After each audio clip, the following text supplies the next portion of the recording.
Hi, my name's Stephen Zamical, mortgage broker of over 25 years, and every day I get asked the same question: how can I use equity in my home to buy an investment property?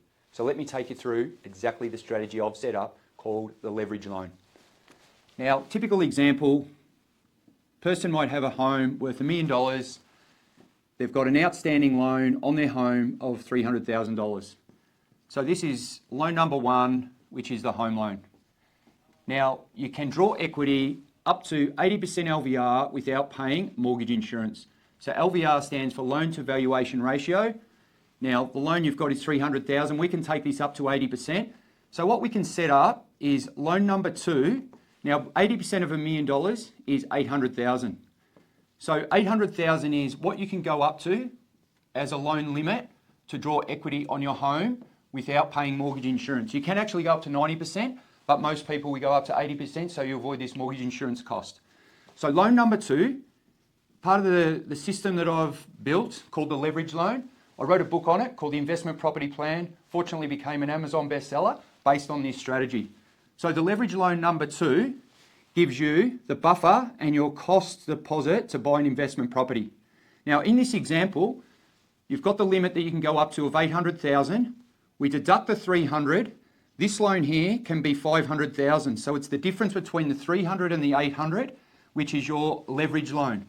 Gives you a buffer, deposit and cost of $500,000 that you can use to buy your investment property. So generally we like to have a 20% deposit so you don't pay mortgage insurance.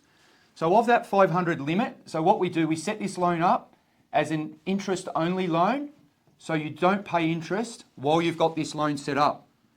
Now, with it being interest only, think of it like a credit card. You don't pay any interest on it unless you use it. So if you have this limit and never ever buy a property or never use it, you never pay a cent for that particular loan. It's the beauty of doing it that way. So 20% deposit. So let's say you're going to buy an investment property for $600,000. 20% of 600 is $120,000. So the $120,000 comes from this leverage loan. So you don't need to find the money. You're getting it from the equity in your property. Now, depending on the state that you're buying, you need to have stamp duty as well. Now, stamp duty, bank and legal costs, roughly about $35,000. So the $35,000 in costs also come from this loan. You don't have to find the money. So we need $155,000, which comes from your leverage loan.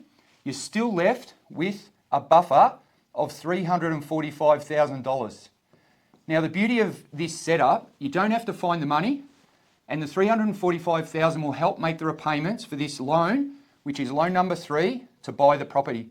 So when you buy the property for $600,000, we generally borrow 80% of the value of that $600,000. So the loan that you're getting is $480,000. Now, this particular loan, the repayments for that come out of this leverage loan. So generally over a 10-year period, it might cost you anywhere between $40,000 and maybe up to $100,000, depending on rates, etc. So the theory of it is, though, that this $600K property in 10 years should be worth about $1.2 million.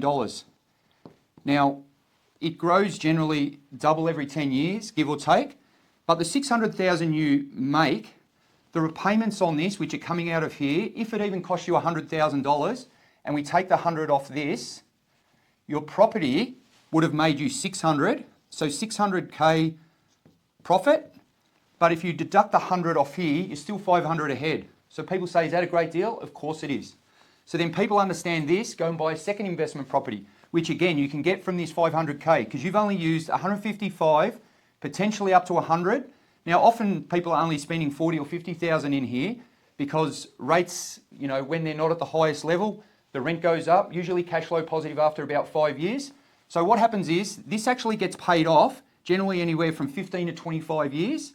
And the goal is that you own this property outright, hopefully worth that and a lot more in 20 years. You're going to have no loan because the rent just keeps going up. The mortgage generally doesn't go up beyond 6.5%. Over the journey, the average has been that for the last 40 odd years. And then what happens is the loan is paid off, you've got the rental income and a great retirement. And this is how you're doing it. All with this leverage loan, under the buffer, getting the stamp duty, don't have to find the money. So a fantastic strategy. People that learn this say, why isn't everyone doing it? Well, most people that I'm speaking to are doing it and having a fantastic life. I've had many clients buy more than 10 properties, and this is how they're doing it.